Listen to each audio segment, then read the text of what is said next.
Resourceful Designer, episode 218, Rocking YouTube to Grow Your Design Business.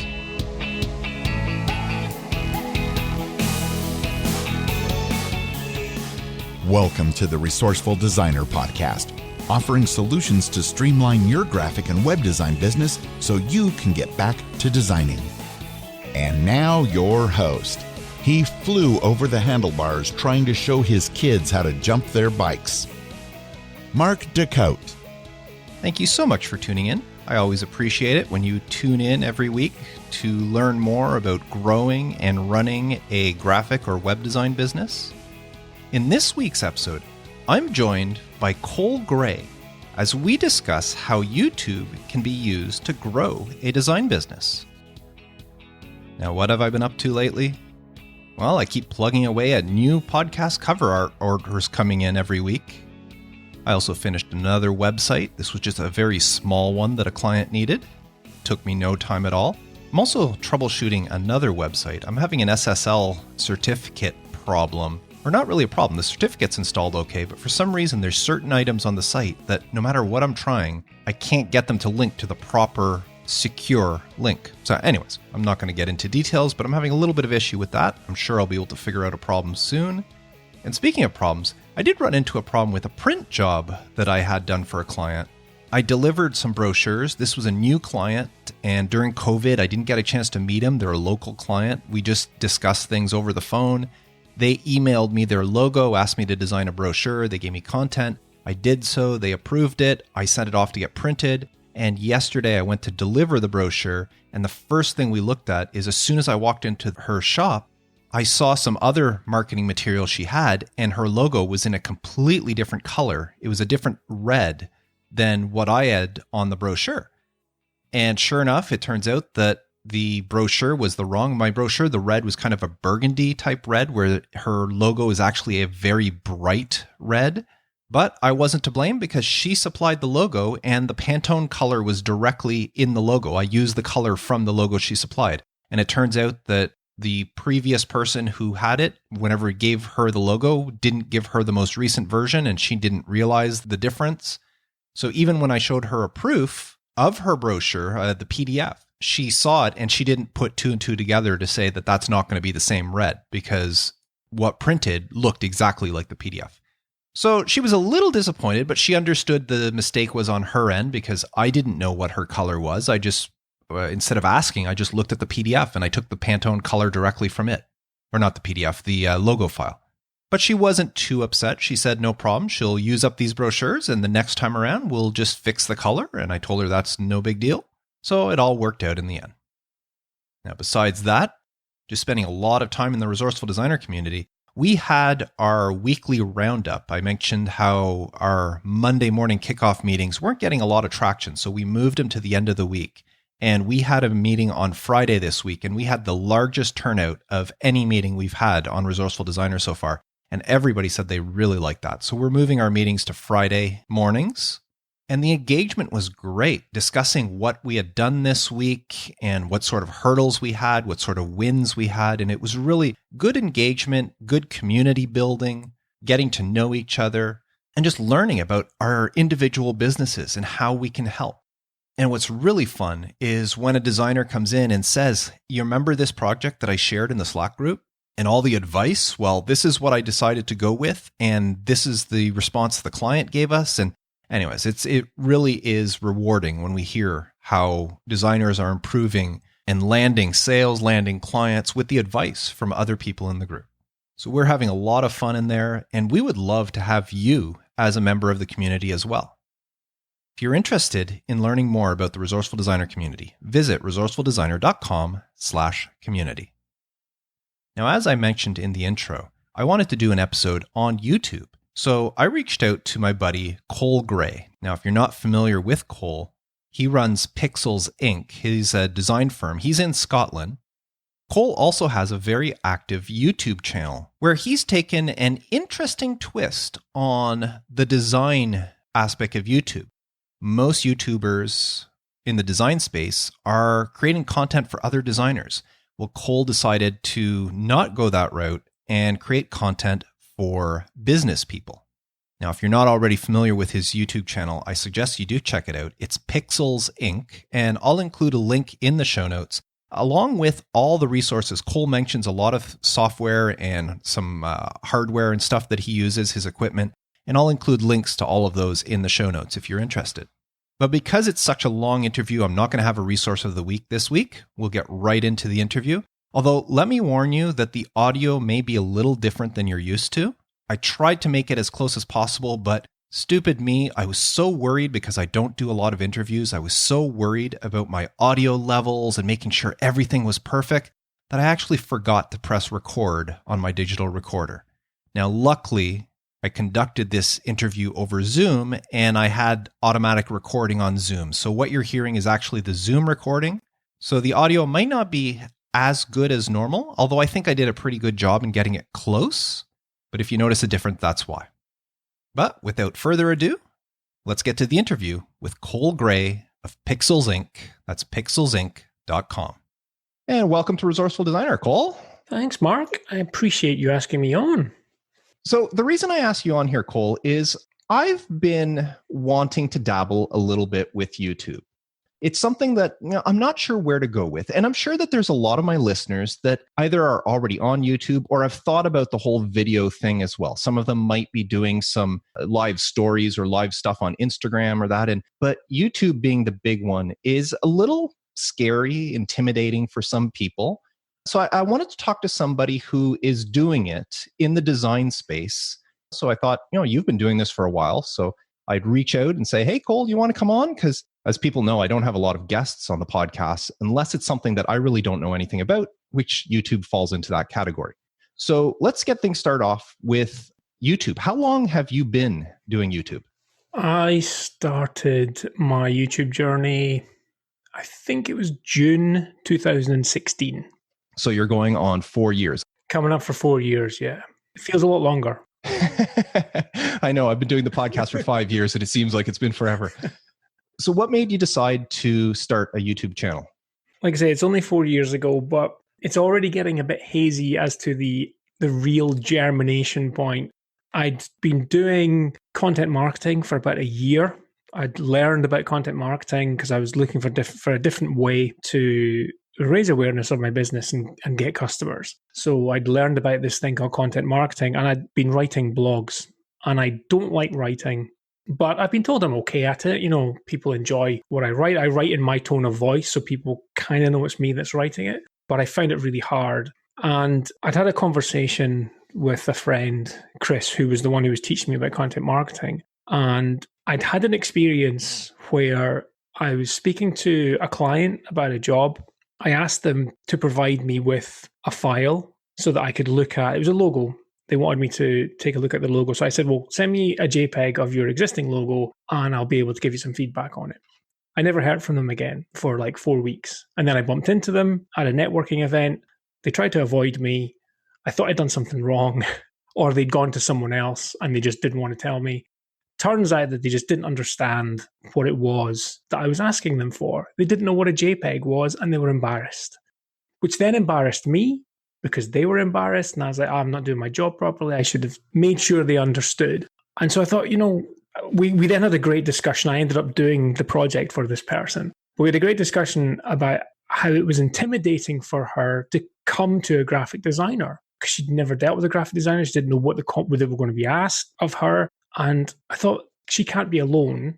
There must be other clients out there, business owners who have the same feeling, who are wary for many reasons. It could be price, it could be lots of things, or they could have just had a bad experience with a designer. And so I was speaking to Chris, and Chris said, well, why don't you create content that's helpful to business owners?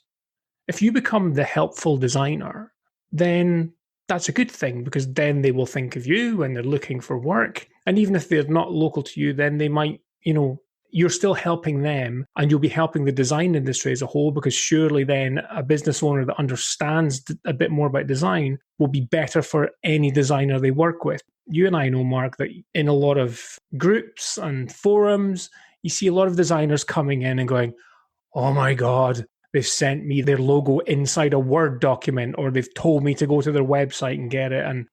And that's always frustrated me a little bit because I've always felt, well, why don't you go back and just explain to the client why that's not going to work? Why are you coming in here and just complaining about it? You're not helping anything. And then all you're doing is in a way victimizing the client and making them out to be the bad guy. They just don't understand. That's all it is they don't understand. And so I was like, okay. And then I thought, I don't want to have to write all those blog posts. It's just mind-numbing. And he said, and Chris said, well, what about video? And I was like, whoa, I don't like getting my photograph taken. There's no way I'm doing video. And I sat on it for a couple of weeks. And I thought, you know what? If I want to make a difference, I'm going to have to just get out of my comfort zone and do this. And that was a bit of a long way to get to it, but it was purely because I felt that as a designer, I had more than a duty to just design things.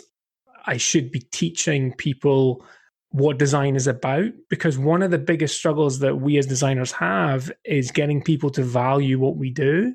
Because we're up against a lot of other applications that are template-based and things. You can just push a button and it will spit out a design or even a logo. So it's getting more difficult for us as designers to get people to understand the value of working with a professional designer. And so I thought I could kill two birds with one stone. I could explain so I have a better relationship with the client, and they will have a better understanding of how much work goes into creating something, so that when it comes to the sticky subject of fees, they won't run away as much.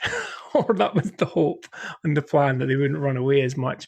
So yeah, I just had many a sleepless night in the lead up to recording my first video.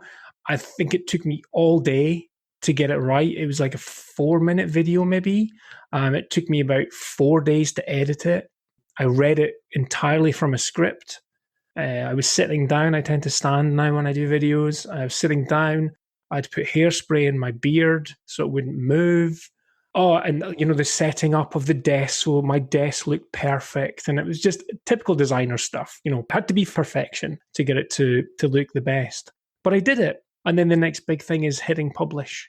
So it's all well and good filming it and then recording it, because only I've seen it at that point. And then you're like, okay, I'm going to upload this now. And you upload it and nobody watches it, because nobody knows who you are. Mm-hmm, mm-hmm. So you're like, well, okay. So, your friends watch it and your business colleagues watch it. And I got a decent feedback on it. I look back on that now and I completely cringe. I do want to redo that video in a more natural way, but I did it. And it was really hard. And to be honest, to this day, I still get really nervous recording a video, because you're putting yourself out there for critique.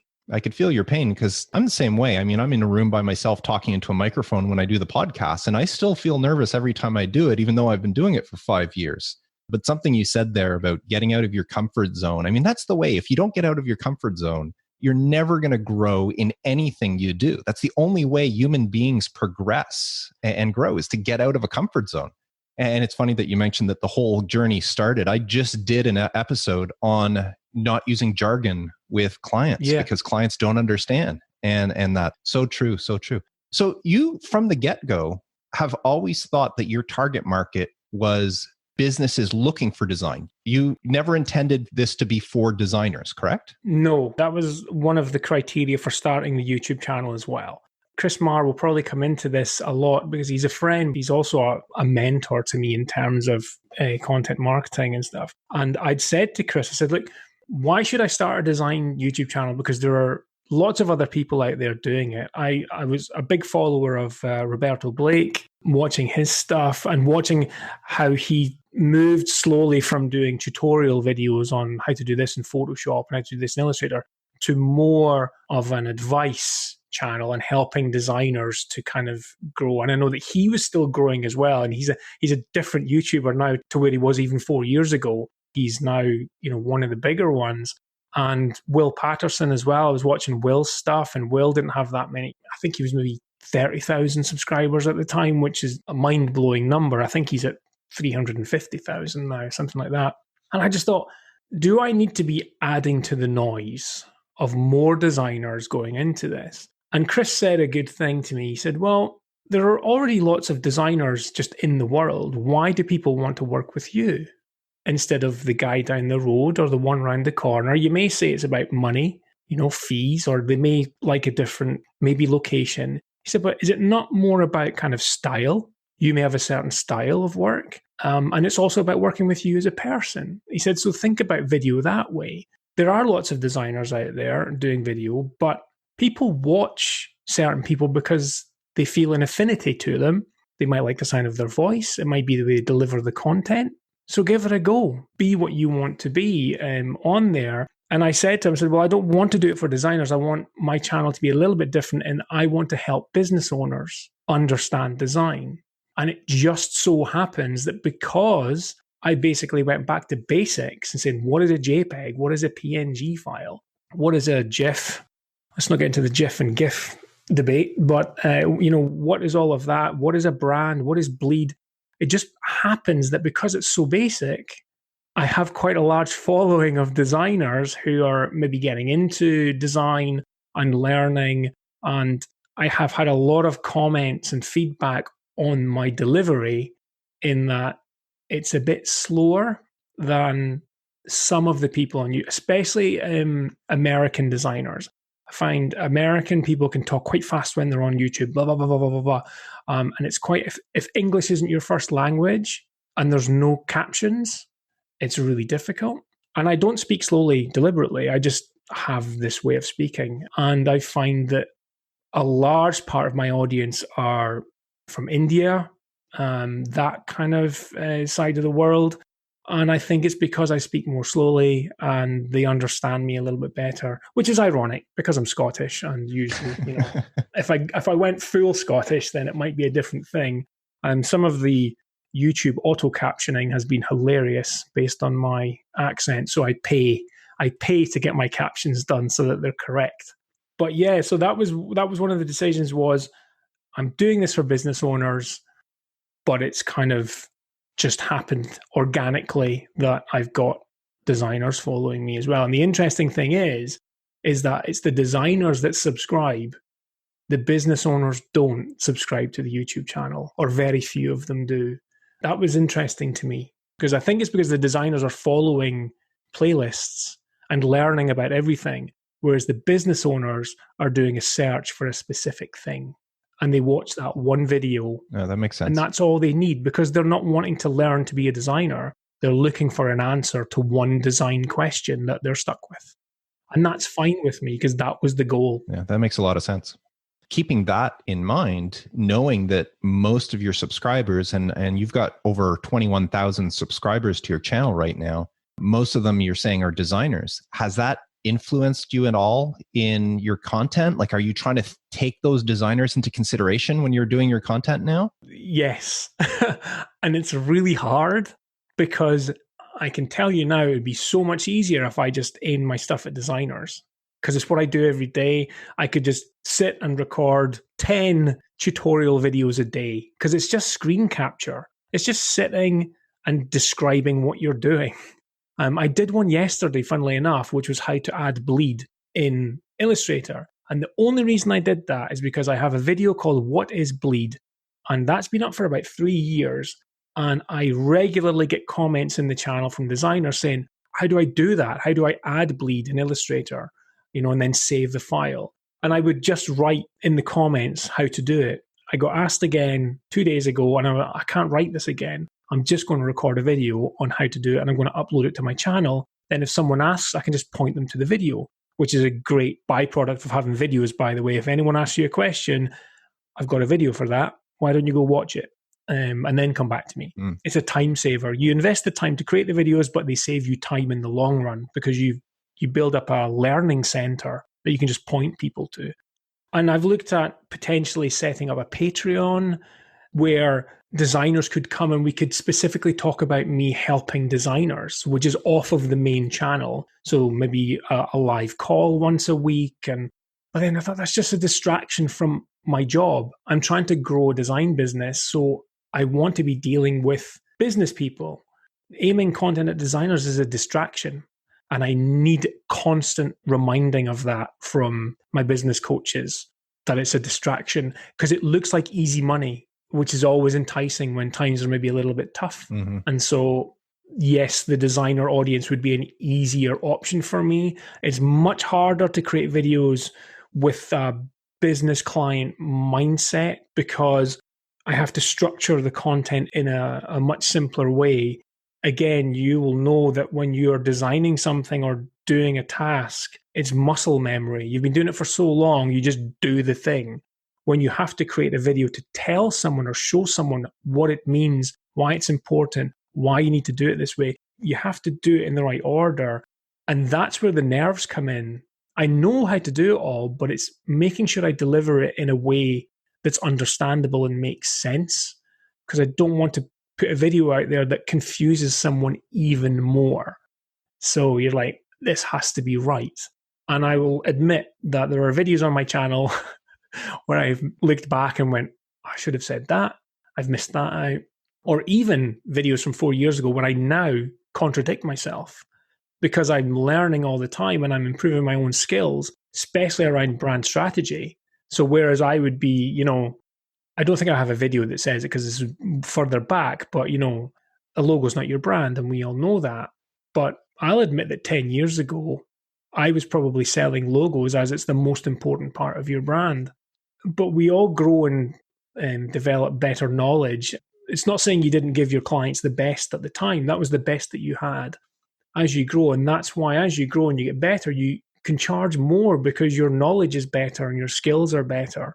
But clients don't really see that change. So that's what, we need to get better at showing our value and our expertise. And if I can help through videos as a byproduct, help designers understand that, and they themselves can look at my videos and say, right, okay, I'm going to go away and do that and have more confidence to speak to clients, then great. But it's not something that I want to sit and teach. I won't say never. I'm not saying I would never do something to help designers, but right now, it's not my key focus. Oh, well, that's good. And I could say, if somebody, I've been subscribed to your channel for several years now, and I haven't seen all your videos. There's some of them that just time-wise, I don't have time to or lose track of. But I know the many that I've seen, you do a really good job of balancing that edge where you're keeping it interesting enough that somebody like myself who has 30 plus years in the industry, I'm not necessarily learning something new with every video, but it's just that reminder that helps the designer, but you do it in a way that I can appreciate that somebody who is not in the design space would be able to pick up what they need from it. So as you said, if a designer is looking for a solution and they come across your video because they searched for, they're looking for an answer for something, your video will help them out in whatever aspect, but it's good enough content that a designer would appreciate it as well. So you balance that very well. Now, you mentioned just a while ago that this whole process was to help the design people to grow your business. So what sort of influence has your YouTube channel had on your design business? I can't remember the exact figure, but I worked out last year that YouTube was, I think, 17% of my overall turnover last financial year, which is, I'm not driving around in Ferraris and Porsches, but it's not an insignificant amount of my income. And most of those clients are from other countries. And that's what I'll say that YouTube has done for me, is it's opened up the world to me for a client base. Up till that point, I was working mostly local with local businesses, maybe had a few clients throughout the UK, but nothing overseas at all. I remember the first time I had a client, weren't a customer, let's say a lead, email me, and she said, hey, I've been watching your videos. I love how you work. I'm starting a new business and I need a logo done. I know how much you cost because I've looked at your website. How do we start? And I just put my prices up as well at that point, thinking no one's going to pay that. And no, I think the question was, I know how much you cost. Do I need to pay VAT? And I didn't know the answer because I'd never worked with anyone outside of the UK. So I had to go to my accountant and say, I have someone in America asking me, do they need to pay VAT? And he said, no, if they're entirely based over there, then they don't have to pay VAT. So they're technically saving 20% off of what your fees would be. And she said, great, let's start. And I was blown away. And I'd been doing, I think that was 2.5 years in. And I spoke to Chris and said, oh my God, a client wants to work with me. They want to pay me £3,500 and I didn't have to, you know how there's sometimes long lead-ins and you have to work to get the client? I said, I didn't have to work for the client. And he went, what do you mean you don't have to work for the client? You've worked 2.5 years of doing a video every single week to get that client. That's a lot of work. And that was like, oh yeah, because I just kind of got into the habit of doing a video. And I suppose as well, when I started the YouTube channel, the channel wasn't to get new clients. It was purely that goal of to educate clients. And so to have someone come to me and not ask me any questions other than, do I need to pay VAT? It's like, wow. Now, that does not happen all the time. So before that happened, though, yeah, you said it took 2.5 years. So I want people listening to the podcast right now to realize that it's a long game. You're in this for the long haul. Yes, it's a long game. But in those 2.5 years, was there any point where you thought like, well, it's been fun, but really, why am I doing this? I wouldn't ever say it was fun. It was very hard work. Some of my videos took quite a while to do. I think I have a playlist on color. Those videos took quite a while because I had a lot of supporting graphics to put in, and those took a while. I'm still, they're quite old now. They'll be about 3 years old, and I'm still quite proud of those videos. There's little bits I would change, but I think I enjoyed learning to edit and seeing myself get better on camera. That was good. But I knew going in, because before YouTube, I started learning about content marketing. And with content marketing, that was always a long game. They always say, it can take 18 months before you start to see any kind of real traction, because you're building up trust of producing good, regular content. And it takes a long time to build trust. And so I knew that going in, that if I was going to build a channel, and when I hit 100 subscribers, I was over the moon. I just didn't think I would ever get to 100. And then it took me 6 months to get to 100 subscribers. And then it took me 6 months more to get to 1,000 subscribers. And then it took me a year from there to get to about, I think, 10,000. So it kind of ramped up a bit. For me, I think the growth is slower with the channel because I'm aiming at business people. So I don't get as many subscribers. If I was purely aiming at designers, I think I would have more subscribers. But once I got that first, I want to work with you, I was like, right, I'm doing the right thing. I'm going to keep going. I was making a little bit of money each month from AdSense, not much. It's like £20 a month, not much. And I still don't make much off of it, but it's enough to kind of just let me pay for any new kit that I need. But yeah, it's just like anything, blog writing, podcasting.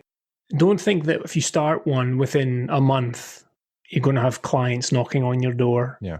And you need to do it in a genuine way. You need to come across and do it. It's going to sound cheesy, but from the heart, have a real purpose behind it. Why are you doing it? If you are doing it just to try and make money, it's probably not going to work. Mm-hmm. Mm-hmm. If you're genuine and doing it with a purpose, then your content will have that sort of soul to it, which is what will bring people in and which is what will make you that difference to make people watch it. People can smell a marketing thing at a mile away. So if you try and do something which is basically another sales channel for your business, people will sniff you out pretty quick. Yeah.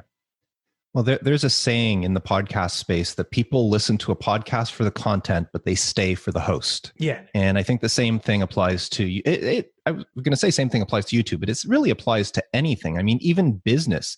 People come to a designer because they need a design, but they stick with a designer because of the designer itself, not necessarily the work. There's something I say often on the podcast. A client would much rather work with a good designer they like than an amazing designer they don't like.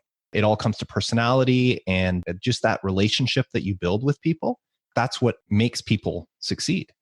Now, you were saying it took you 2.5 years to get that first client, and you've been doing this 4 years now. So a year and a half later, and you're saying last year it's 17% of your business. So as we said, it's a long haul here, but it got to the point where you're getting more and more. So it started paying off for you. Mm-hmm. Now, when that started happening, did it again, I'll go back to the same question I asked you earlier about designers. When people finally started coming in, did it help you focus any on your content, like what you were putting out?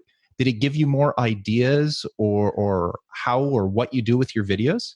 The weird thing is, by 2.5 years in and doing a video a week, having 100 videos, I was kind of running a little bit dry on what to do a video about. I feel your pain there. Yeah, it's like, what do I do? Because I didn't want to double up on the same thing. But I'm wondering if there is value in kind of redoing some of the older ones. I think my first video was What is a Brand, I think, was the first video. And the feedback I got off of that was that was maybe a little bit too high level, and needed to go in lower. So I went, okay, well, I'll go back a step and say, well, what is a logo? That's my most viewed video. Yes, it's one of the longest ones. It's at 98,000 views. So it's about to hit 100,000 views in the next little while. And that's one where I've got hairsprayed beard and script and stuff. It's more the content, not the presentation skills. That's for sure. But I had a comment again yesterday. It's weird, the timing with this. I had a comment yesterday on that video that just said, I really appreciate the calmness with which you deliver the content. And I thanked him for that. Little does he know that behind that calmness on the recording of that video, I was the biggest bag of nerves ever and probably edited from quite a few different takes. But 2.5 years to 4 years and getting more clients coming to me, because I was getting actual people spending money with me, I had people that I could ask questions of and say, well, why did you choose me? What was it about my videos? I'm assuming you watched other YouTube videos from other designers. Why did you choose me? And this is where I end up giving away information why my videos are different. And then other designers start doing videos the same that I did. But it's case studies. Mm-hmm. That's what business people are interested in, is case studies. I know that you talk about case studies. I know that a mutual friend of ours who you've had on the podcast, Mr. Craig Burton, is a big believer in case studies. Because if you do a case study well, and when I talk about case study, I don't mean putting up some images and saying, they asked us to do a logo, we did a logo, here's the logo. You need to talk about it in a way that says, well, what was the problem? How did you solve the problem? Were there any unforeseen things that came up? How did you solve that? What was the outcome of that? And here's the finished thing. Because one of the things that really turns me off from case studies is when you read them and everything went perfectly. Oh, it was an absolute dream. You and I both know that when you're working on projects, it very rarely will go very smoothly all the way through, especially for a large project like a brand identity or something like that. And so I'm very honest when I tell people about that. I've only got 2 case study videos up just now on my channel. Both of them are very popular. When I put the first one up, I couldn't believe the feedback I got from that, because I think it's because I go from the very beginning, from meeting the client, what they wanted, all the way through, and warts and all, what went wrong, what I did wrong, what the client did wrong, how we fixed it. And that's the important part, is that you can't say something went wrong and just leave it at that. How did you solve the problem? What was the outcome? And business people can look at case studies. Now, they may not have the same exact problem, but they can look at how you work. What's your process? How do you deal with problems? How is your communication with the client? How much does the client have to be involved? Because that's something that a lot of business owners don't know. How much time will you, the designer, need from them? Because a lot of them are time precious and they don't want to spend a lot of time.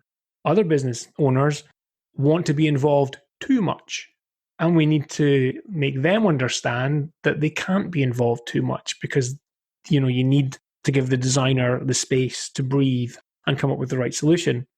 Although I only have 2, because I stopped doing videos, I've had quite a few large breaks of 2 or 3 months of not creating videos, because I just felt pretty burnt out by it all. And I was a bit worried, and the subscriber numbers kind of dropped off a little bit. But because I create what are known as evergreen videos, so it's not anything which is trending. I think I have one trending video, or one video that was a trend, and that was when MasterCard changed the logo to drop the name and it was just the 2 circles.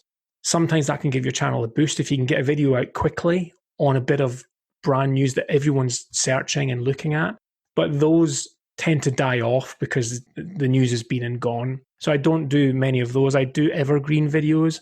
And an evergreen video for me is something that someone is always searching for, like how to apply bleed in Illustrator. That'll be an evergreen video.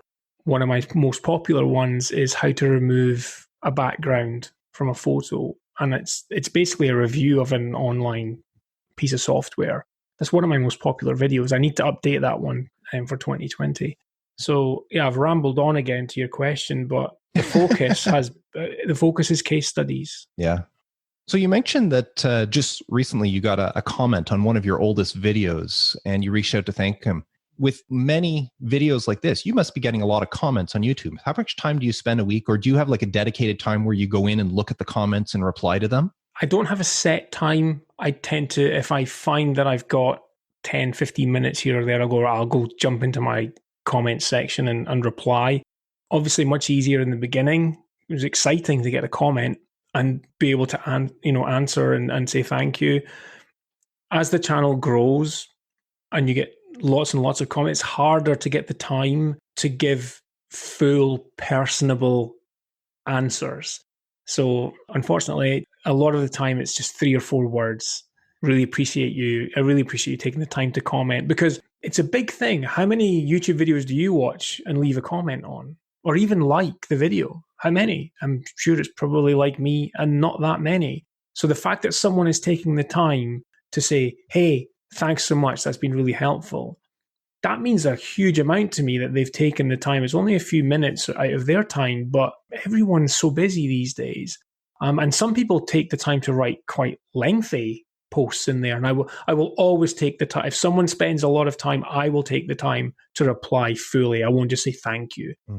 But yeah, sometimes it's just going through and clicking like and thumbs up. And YouTube now has the same way LinkedIn does on the Messenger. You know, it'll give you 3 buttons with different answers, like let's do it or that was okay, and you can just quickly click that. So that's okay for some replying, but I do like to go in and reply. I'll reply to people that have left crappy comments as well. I like to reply to them because, you know, they've taken the time. But I remember the first one I got, and it was like, why do you effing speak so slowly? And I was like, well, I'm not doing it deliberately. It's just how I speak. And I said, thanks for watching. You know that you can actually speed up the videos and watch it 1.5 and 2.5 times speed. Now, the thing is, some people get upset when they get thumbs down, you know, on their video, or when someone leaves a terrible comment. But it's a good thing. It's interaction. And the YouTube algorithm goes, they're interacting with that video, which means, you know, they've watched it. And so any interaction is good interaction. I did for a while try to justify things, you know, when someone would say something and go, well, why have you done that? And I would try to justify it. And then one of my clients, who's a very good client, who speaks her mind all the time, was like, don't you dare justify yourself. Don't you dare. You've done a great video there. They just don't like it. That's fine. Just agree with them. Just say, thanks for your comment. And that's all I do now with any trolls. It's just, thanks for your comment. And I would highly advise to anyone that's looking to get into, whether it be podcasting or anything that you're putting content out there, is as hard as it can be, don't take it to heart. There are people out there who are just keyboard warriors and they just feel a sense of power, and just try to laugh it off and see it for what it is. Yeah. Well, I know in podcasting, they say you're not really a podcaster until you get your first 1-star review.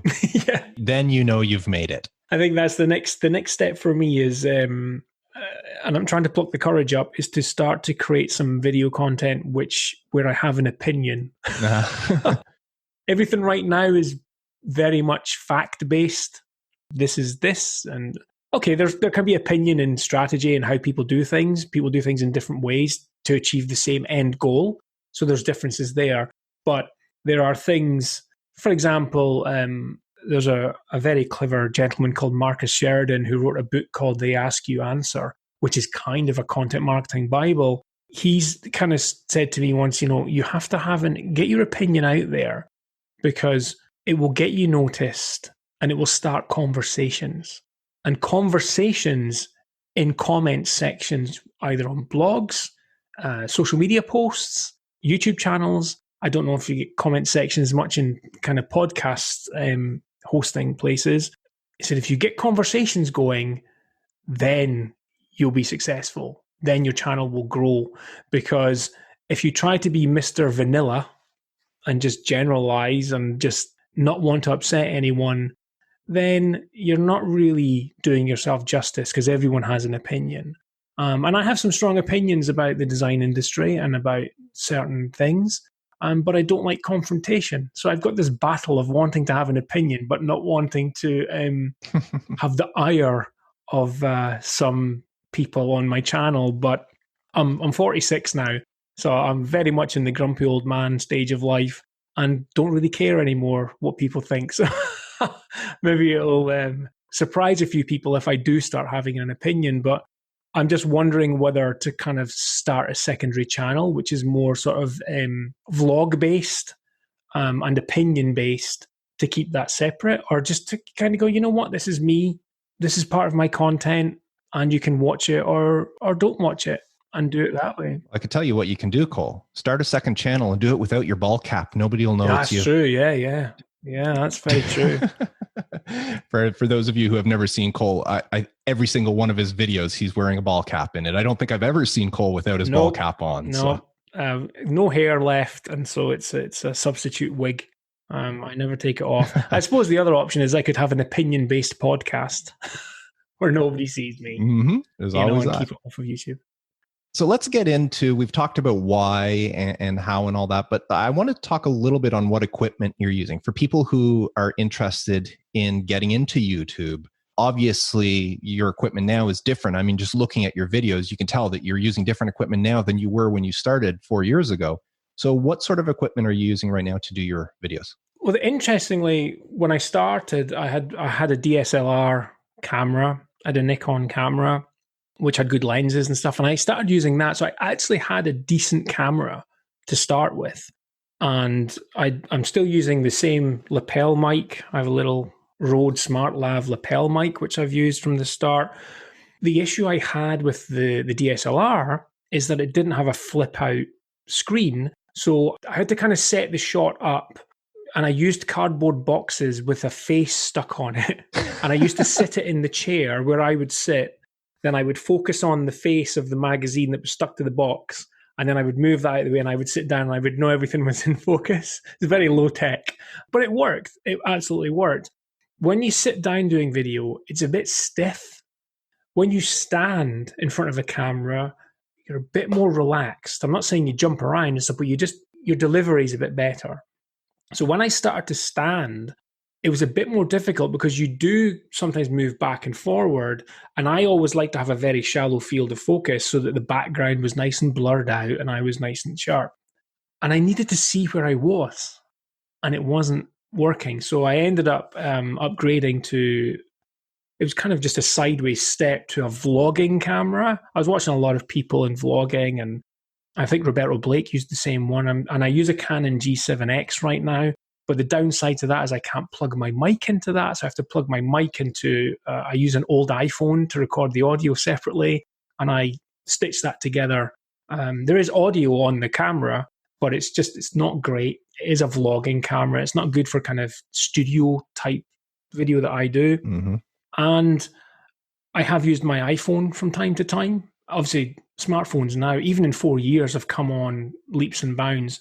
If anyone goes to my YouTube channel, there is a playlist there, and this is relevant to my YouTube story. I did a challenge of 100 days of vlogging so that I was on camera every day for 100 days, and I wasn't allowed to edit the video. I just had to record something and upload it to my YouTube channel because I wanted to get better in front of the camera. And doing a video once a week that was very scripted and stuff wasn't letting me do that. And so I did that. So if anyone goes to my YouTube channel and finds the 100 Days of Vlogging playlist, and you watch video 1, where I'm using an iPhone 5 SE in a room with crappy lighting, And then you jump to video 100, which is where I think it was at video 27 or 28, I got my Canon G7X and switched it all out. The difference is just, it's night and day into how I am on camera. The first one, I'm a little bit kind of apologetic and, hey, this is my 100 days of vlogging.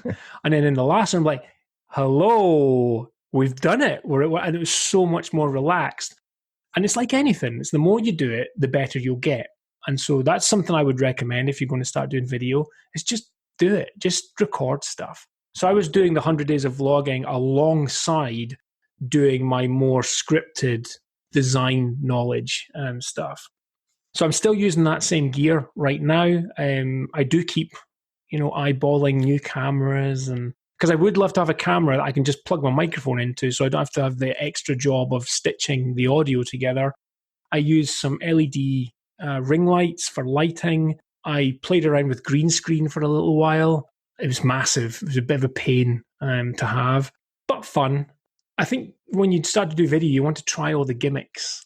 Like, oh, that would be cool if I could have a floating head moving around the screen, and So if somebody who wanted to get into it, what would you say would be the most important investment to get good video? Audio. Your audio? I would say audio is the biggest thing. Obviously, it's really important for podcasting, but with YouTube, people will watch like a pretty crappy quality. I'll still watch videos that have been uploaded in 240p resolution if the content interests me. But if the audio is bad, I won't watch it. People will suffer bad video, but they won't suffer bad audio. So if you were going to invest, get the best microphone that you can, because I guarantee you that your smartphone quality for video is going to be more than good enough. So first would be audio, second would be lighting, because lighting can make even a crappy camera produce a better image. Yeah. People go for the camera first. I would say that should probably be the last thing, because do you want to spend £700, $800 on a camera only to give up on doing YouTube because you just give up? Many people do. Mm-hmm. Many people don't stick at it for the long haul. Like I say, I use a Rode SmartLav lapel mic that cost me $50. That would be my first investment, would be a good mic. And then lighting, you could get a good set of box lighting for $100. These are two things that will make a massive difference to your image quality and sound quality over and above a camera. So the camera should only be an investment once you know you are invested fully into continuing your YouTube journey. That would be my advice. So basically, under $200, you can have a decent looking YouTube channel. Absolutely. Yeah. Now, you mentioned earlier that when you first started off, you scripted everything out. Yep. What are you doing now? Some of them I still script. If it's a topic that's quite complex, I like to write it all out so that it's that thing of getting out your head and onto paper. It really helps me move things around. And then once I have the script, I will just go through and bullet point it. And I'll just take just key points so that when I'm recording the video, I'm on a good track and I'm moving through things in the right order. It's a good idea to practice. Don't just go in and try to record the video in one go. I will go through my video probably 3 or 4 times. Sometimes I'll hit record just to check that lighting's okay, but for the actual one that I'm going to use for the edit, it's probably my 4th time, which is great. That's probably down from 500 times to try and get it right. Do you use a prompter at all for your scripts? Again, back in the day, I bought 3 different teleprompter apps, one for my phone, one for my iPad. But with my accent, because the ones I had, it listened to you and it would move line by line as you read through them. But me pronouncing some words, most of them were developed by Americans, and there were just certain words where it would completely stop in its tracks because it thought I hadn't said the word, so it just paused there. That's funny. And so I thought to myself, stop being so reliant on technology and be more reliant on yourself and just, be who you are. if it's useful to people, then fine. Generally, what I have is, I was going to hold it up, but we're on a podcast, just some Post-it notes.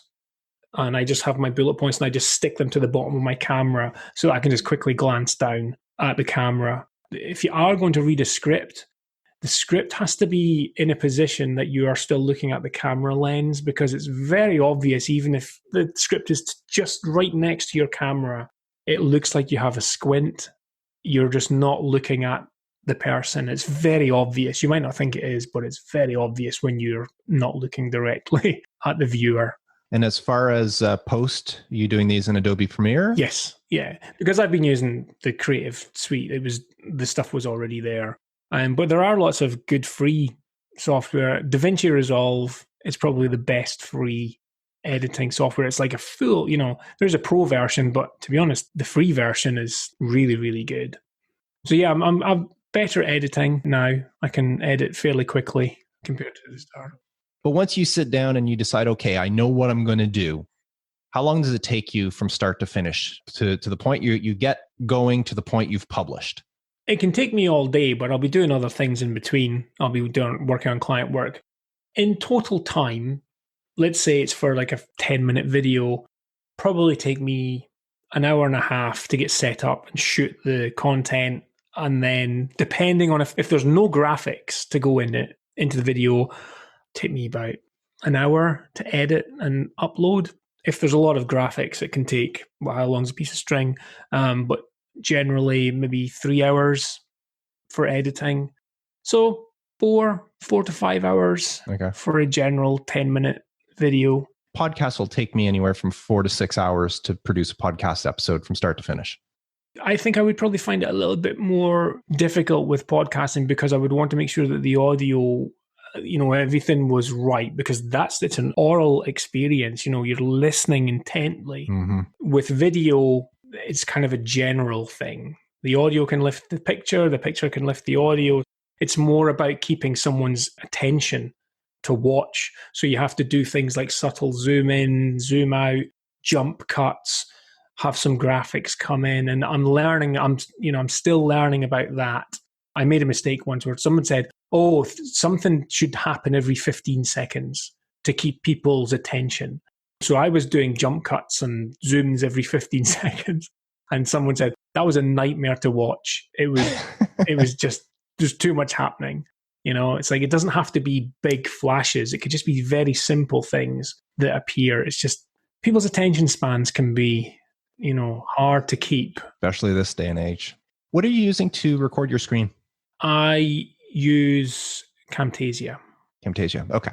Because I know the two big that I know of are Camtasia and ScreenFlow. I know there are other ones out there, but those seem to be the two top anytime you see a list on best options for recording your screen. Yeah, I'm not sure if ScreenFlow is PC and Mac. No, ScreenFlow, I believe, is just Mac. I've always been Mac and PC. I jump across the two, so I needed something that would work on both, that I could use on both. So Camtasia. And I have edited some things in Camtasia. So if it's a screen capture thing, Camtasia is much quicker for zooming in onto menu drop downs and very basic effects. So I can do a lot of the editing in there, export that video, bring that into Premiere, and then I can just do any jump cuts that need to be done or any kind of overlay effects. I'll do that in Premiere. But yeah, Camtasia is it's not expensive. It does a good job. One last thing. Do you do anything special with your videos as far as optimizing them for searchability? I try to. I use two bits of software. I use TubeBuddy and I use Morning Fame. Morning Fame lets me do sort of really in-depth keyword research.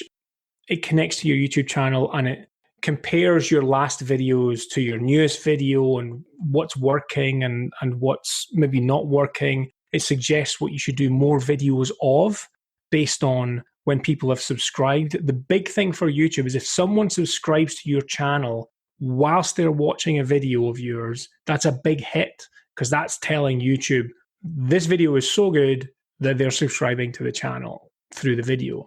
So if you have a video which is really good at that, you should produce more videos of that ilk. My case study videos are a good example of that. Okay. So Morning Fame is really good and really in depth. Nico, who's developed it, is constantly improving it all the time. And there's new things coming out. You can compare thumbnails with videos in the same topic area. Yeah, it's really, really good. And TubeBuddy is fairly similar. You can do keyword research and stuff on that as well.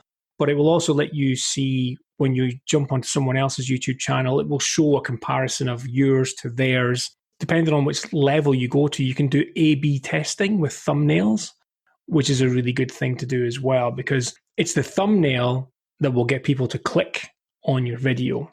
And so the click-through rate, you want that to be as high as possible. So that's just a constant test. Most of my thumbnails have me on them because that's, I think people who watch my content will spot me and they go, oh, there's another video from Col. I have tried it without having me on them and they've not been as successful. So I tend to jump back to doing it. But YouTube's all about testing. I hear people say, I'm not sure about this. I don't know if that's going to work for my channel or not. Test it. Do the video. If it bombs, it bombs. It's not going to destroy your channel unless you're testing something which is like really polarizing and it could destroy your channel. But if it's something like, I don't know if this topic will be of interest to my audience, as long as you're not a gaming channel that's suddenly doing how to grow vegetables, that's a bit of a content shock for someone.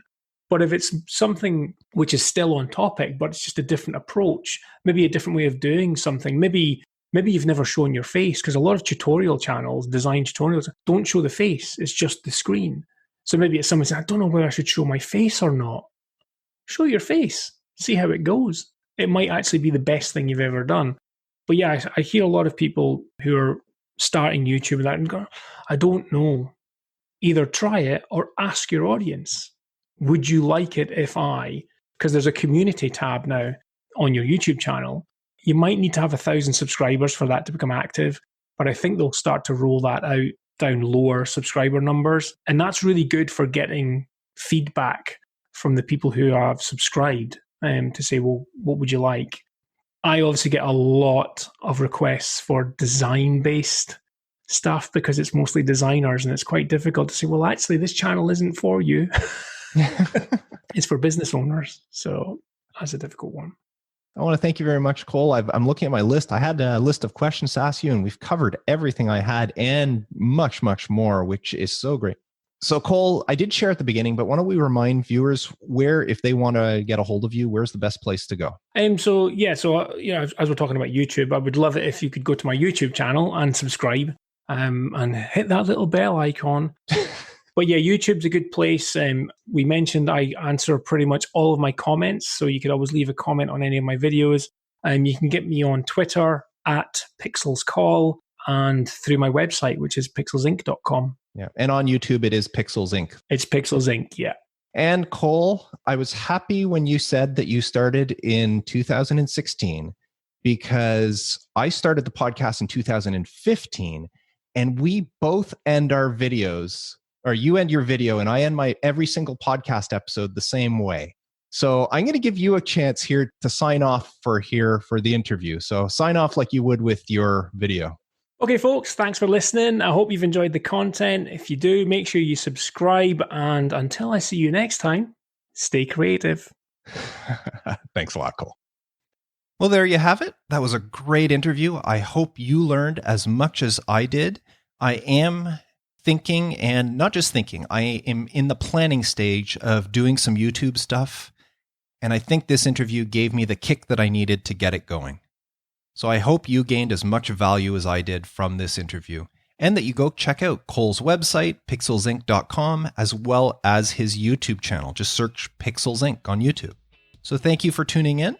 Before I go, I want to remind you one more time of the Resourceful Designer community.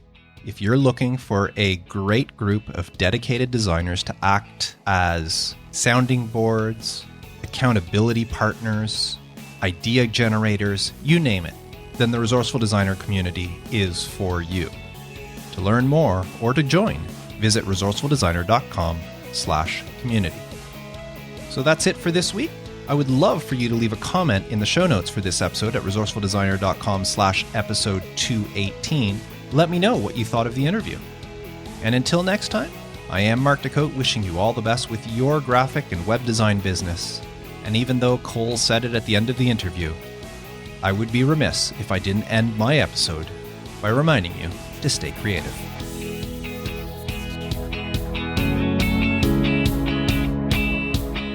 Thanks for listening to the Resourceful Designer podcast at resourcefuldesigner.com.